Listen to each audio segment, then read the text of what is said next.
Azziad's boyfriend has finally addressed the nation. Actually, he has just made the biggest blunder that has worsened Azziad's current scandal. As you all know, Azziad's boyfriend is this guy, Morgy Adrian.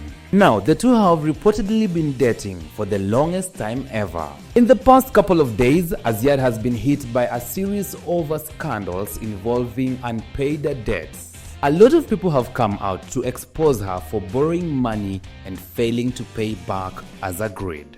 Azziad herself has been silent throughout the whole scandal. Well, except for that one time when she resurfaced on Instagram and assured her fans that she was doing okay. But Azziad's boyfriend Morgy Adrian decided to address the nation. He came out and addressed the whole issue.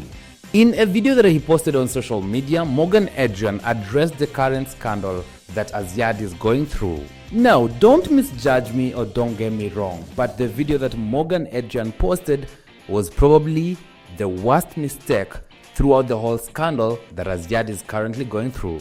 Now, in this video, Morgy Adrian was defending Azziad, but in the process of defending her, he only worsened the situation and even had the likes of Peter Salasya coming out to criticize him publicly. Now, according to Morgy Adrian, a lot of people were insulting him and Azziad, I think, because he was speaking so indirectly and even avoided mentioning Azziad's name throughout the whole video. Now, all this indirectness and mysteriousness in the video led a lot of people to draw different conclusions.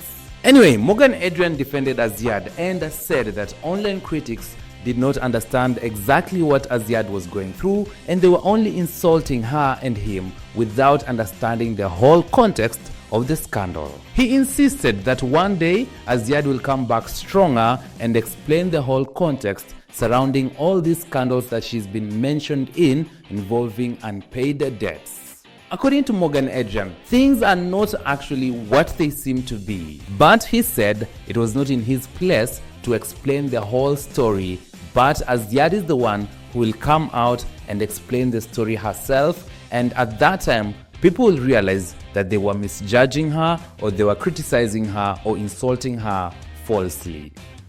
Morgy Adrian was so pissed off about people coming to the comment section of his videos on TikTok and insulting him. He said that TikTok had turned to be very toxic, which is unlike how TikTok started out in 2020, and he only wanted to have fun on TikTok, but he couldn't have peace because everyone in the comment section was either insulting him or Azziad. Now, despite the fact that Morgy Adrian meant well with the video, it only turned around and became a weapon against him and Azziad.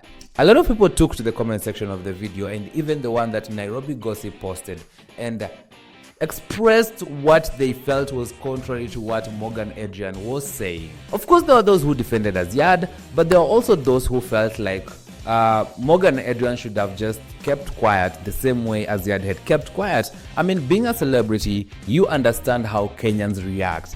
And by issuing a video in the middle of such a scandal, you are only giving critics content to talk about and content to use against the victim in this situation. And this is why I said Morgy Adrian had made the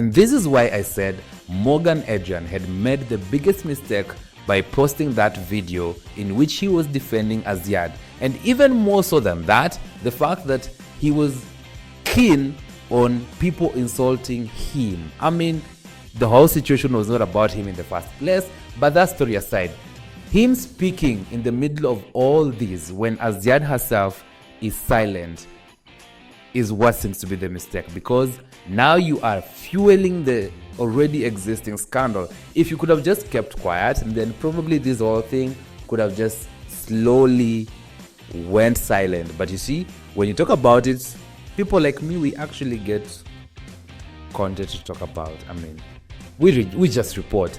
But the whole point is that him talking out was just fueling the whole scandal and giving people way more content to talk about. It is true that a lot of people mean well for Azziad, and it is also true that a lot of people are praying and wishing that Azziad comes back stronger But this whole situation has to be handled delicately. Of course, Azziad will make a comeback one day. Of course, she'll come back, she'll redeem herself, and she'll be the queen of media just the way we used to know her. But this whole situation is very delicate. If handled wrongly, things can go very bad. So every single step within this scandal should be very deliberate and very intentional. So yes, the most recent case was where Hannah Benta and a lady called Mary Musyoka came out on TikTok and exposed Azziad for failing to pay the money that she had borrowed from them. And in my last video, I had said that Azziad had borrowed 300,000 from Mary Musyoka. Actually, I came to later on realize that she had borrowed 300,000 from Hannah Benta and 50,000 from Mary Musyoka. But why was Mary Musyoka shouting that much? You would think that she was the one who had loaned out the 300k. But anyway, it's not in my place. I'm just saying that was on a light note. But yes, so that is a point of correction. She borrowed 300,000 from Hannah Benta and borrowed 50,000 from Mary Musyoka. But it is said that a well-wisher is it? Or someone came out and volunteered to settle the debt on behalf of Azziad. That just indicates that there's still a lot of people out there who mean and wish well for Azziad, and we really hope that this whole thing just quickly comes to rest and she revives herself, and we just, forget about this whole scandal. I mean, this is Kenya. We will talk about stuff, we'll make it a big deal, but give us 2 months, let a hit song come on, let a dance challenge come on, let one politician do something, and we will forget this whole Azziad scandal like it never existed. But of most importance is that this scandal has to be handled delicately and very, very professionally. I think this is the time where they're supposed to even have a PR consultant, a conflict, like an expert in conflict resolution to come in between and just handle this whole stuff, because things can go sideways really fast and things can spin out of control really fast. But anyway, hey, I'm just airing out my opinion. Doesn't mean that it's right, that's just what I think. And that is actually what most people think going through the comment section of these videos and the post that Nairobi Gossip has been posting on Instagram. Most people seem to also bear the same thought. And yes, that is what has been trending. This is Trends with Sikolu.